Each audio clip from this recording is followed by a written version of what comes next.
Hello friends, welcome to my channel. फालतू serial का today episode लेकर आ गए हैं। एपिसोड की स्टार्टिंग में दिखाया जाता है कि अयान बोलता है कि मैं तुमको अपना प्यार साबित करके रहूँगा।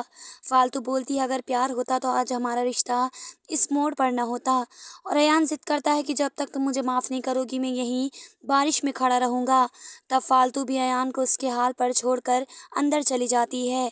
लेकिन उसे अयान की भी बहुत फिक्र होती है कि कहीं बारिश में भीगने से उसकी तबीयत खराब ना हो जाए। नेक्स्ट सीन में दिखाया जाता है कि ज्ञानजी दादाजी से बोलते हैं कि नील का ये कब तक चलता रहेगा, आप उसकी शादी क्यों नहीं कर देते। दादाजी मना कर देते हैं कि शादी का नाम न लेना उसके सामने। तभी फालतू अंदर आ जाती है और दादाजी फालतू से पूछते हैं कि क्या हुआ, तुम भीगी हुई क्यों हो।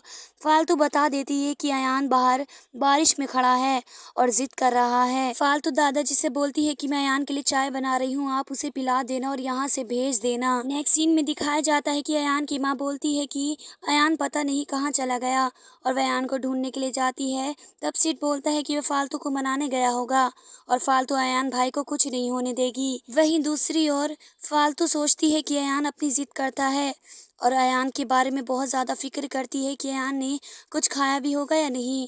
और उसके लिए अदरक की चाय बनाकर ज्ञान बाबा को देती है और बोलती है कि ये जाकर अयान को पिला दो, अगर मना भी करे तो ज़बरदस्ती पिला देना। फिर दादाजी और ज्ञान बाबा बाहर अयान के पास चाय लेकर आते हैं पर अयान मना कर देता है। लेकिन दादाजी की मान रखने के लिए वे चाय अपने पास रख लेता है और दादाजी बोलते हैं कि बेटा चले जाना। सुबह हो जाती है और फालतू चेक करने के लिए आती है कि अयान चला गया था या नहीं। उसे विश्वास होता है कि अयान चला ही गया होगा। वह जैसे आकर चेक करती है तो हैरान रह जाती है कि अयान वहाँ पर बेहोश पड़ा हुआ था और वह आवाज़ लगाकर सबको बुलाती है और अयान को कमरे में लेकर जाती है। अयान को बहुत ज़ोर का बुखार हो जाता है।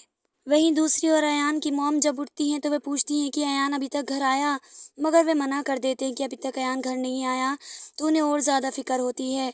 तभी सिड आकर बोलता है कि ये तो अच्छी बात है कि अयान घर नहीं आया, इसका मतलब फालतू भाभी और अयान का मैटर सॉल्व हो गया।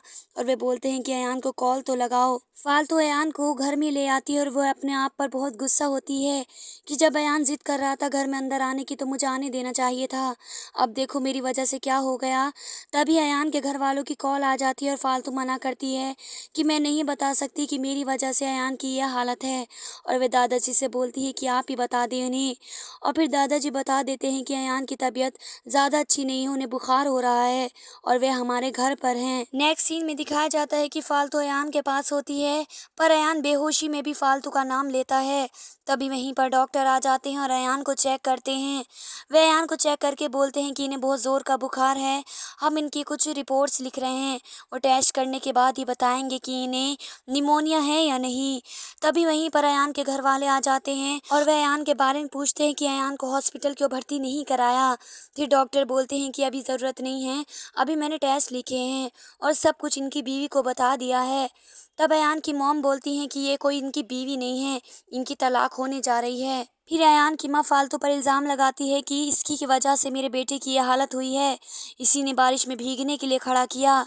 तब सिड बोलता है कि फालतू ने उसे जानबूझकर ये नहीं कहा था कि तुम बारिश में खड़े रहो, उसने तो जाने को भी बोला होगा। तब दादाजी भी बोलते हैं कि फालतू ने तो कई बार कहा कि तुम यहाँ से चले जाओ पर अयान ही जिद कर रहा था। तभी वहीं पर नील आ जाता और नील बोलता है कि ये सब क्या हो रहा है और अयान यहाँ पर क्या कर रहा है। तब तनु बोलती है कि देखो इन्हें तो पता भी नहीं है कि अयान पूरी रात भीगता रहा इनके घर के बाहर और ये बोल रहे हैं कि फालतू ने मना किया बार बार। तब नील तनु को एक बहुत करारा जवाब दे देता है कि जब अयान को भीगने का मन था तो उसमें फालतू की क्या गलती। तब तनु भी बोल देती है कि इस लड़के से फालतू की बहुत अच्छी दोस्ती हो गई है, हर लड़के पर जादू कर देती है। तभी दादाजी बोलते हैं कि ये सारी बकवास बंद करो। फिर सिड अयान को उठाकर घर लेकर जाने लग जाता है। तभी अयान की गर्दन नीचे गिरती है तो फालतू आकर पकड़ लेती है।